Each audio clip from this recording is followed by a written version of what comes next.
Well, hi everyone, I'm John Deary, and we are delighted that you are joining us for our face-to-face conversation.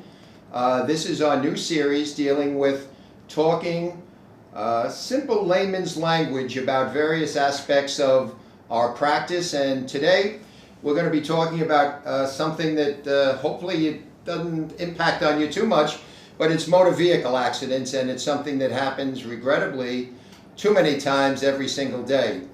And I'm delighted to introduce our attorney who heads our department in the motor vehicle area, and that is Melissa Correa.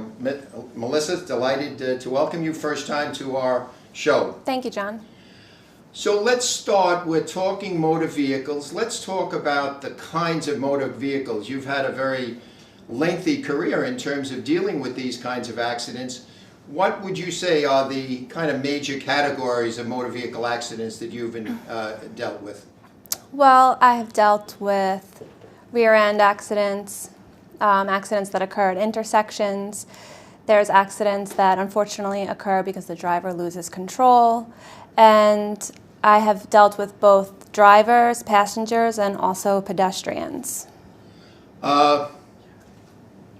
When an accident occurs, regrettably, but in most instances, there is some injury to either the driver, the passenger, or it could be a pedestrian, could be someone driving another vehicle, as the case may be. But in terms of the people that you've represented, what are the kind of, again, categories of injuries that you have seen occur more frequently than others? We've had injuries that rise to the level of a more serious injury, such as fractures, and then we have, more often than that, a soft tissue injury, which tends to be, your back, your neck, something that's not a fracture, but it's still an injury that's impacting your daily life.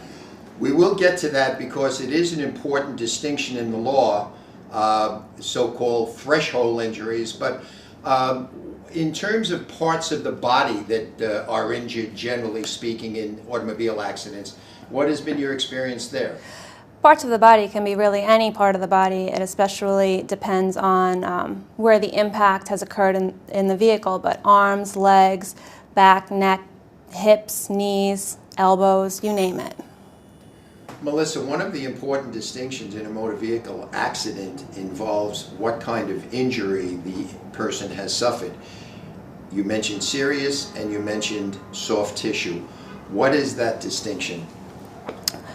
A serious injury is one that rises to the level of meeting your threshold, which is, under New York state law, you have a threshold that you have to meet before you can bring it into suit. That tends to be more along the lines of fractures, any broken bone. There's other injuries in there, but that tends to be what we mainly see. And underneath the threshold, which is your soft tissue injuries, tend to be more with your neck and your spine, bulges, impingements, herniations, that sort of thing. What does it mean as it relates to the kind of recovery that you can have? What is the distinction between a serious injury and a soft tissue? Obviously, one of the criteria of evaluating what the amount of a settlement or a verdict is depends upon what the injury is. So generally speaking, a soft tissue injury has less value than if someone has a fracture above. But what is that distinction? Aren't you able to recover for a serious injury that can be put into suit, the pain and suffering dimension of the injury? Yes, that's the difference. So when you're able to bring your action into suit, then not only can you recover your medicals and any lost wages, but you can also recover for pain and suffering. There is a word that is just so important and associated virtually with every motor vehicle kind of accident, and that is no fault. Now, the no fault law which applies here involves the recovery or the ability for a client, an injured person, to recover in three basic categories. We should touch on those. Right. You're under no fault. Your recovery is, first of all, a maximum of $50,000, and that is for your medical expenses, your lost wages, and any out-of-pocket expenses, which could include transportation to and from the doctor. One of the very, very critical aspects of no fault after an individual has had an accident, and it is very strictly adhered to, is the time period in which a person has to file for no fault benefits after the injury. What is that time period? You have 30 days from the date of your accident. And that's a very, like you said, it's a very strict time period. And if you miss that cutoff, then you lose your no-fault benefits. You know, it is when the no-fault law originally came into effect, it was a 90-day period. And I have to say, in the Albany legislature, it was very successfully lobbied by the insurance carriers, and they had that reduced from 90 to 30. It may sound like, well, I have a full month to file for no fault, but it goes very, very quickly. What happens if, let's say, an individual who's been in an automobile accident comes to seek legal counsel from you, but it's 45 days after the accident? What's the reality of the impact of that on the person?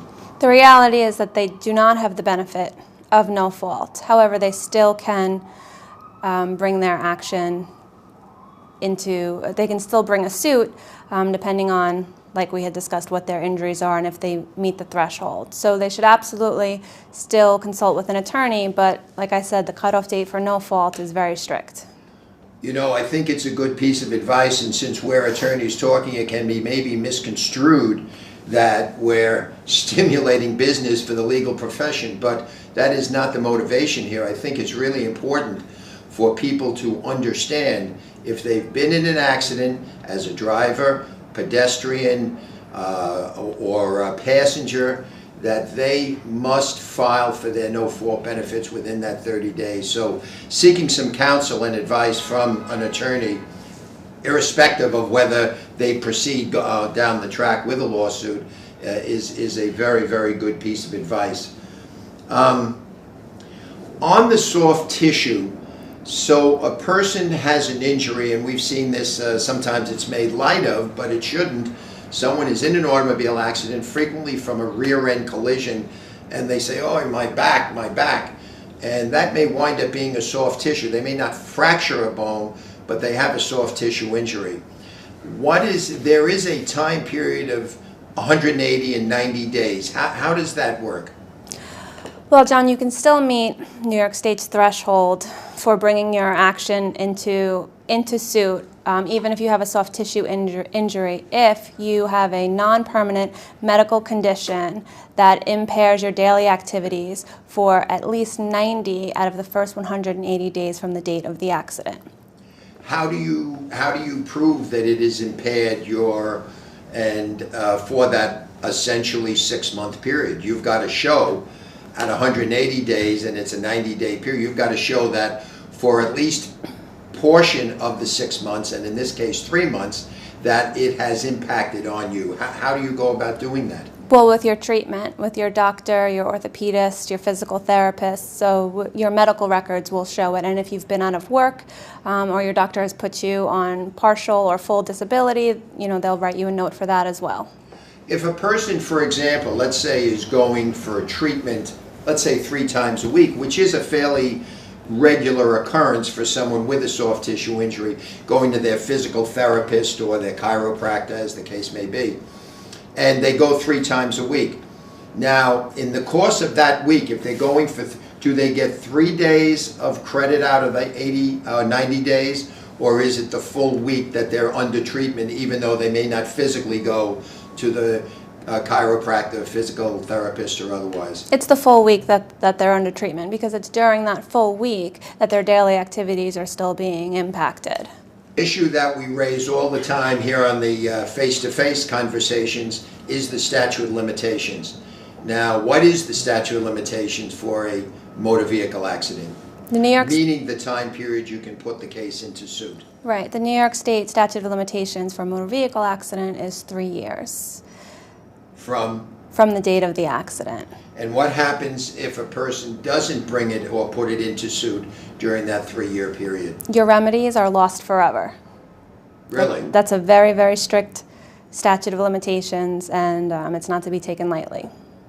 We're going to take a quick break and we'll be right back with our conversation on motor vehicle accidents here on our face-to-face conversational series.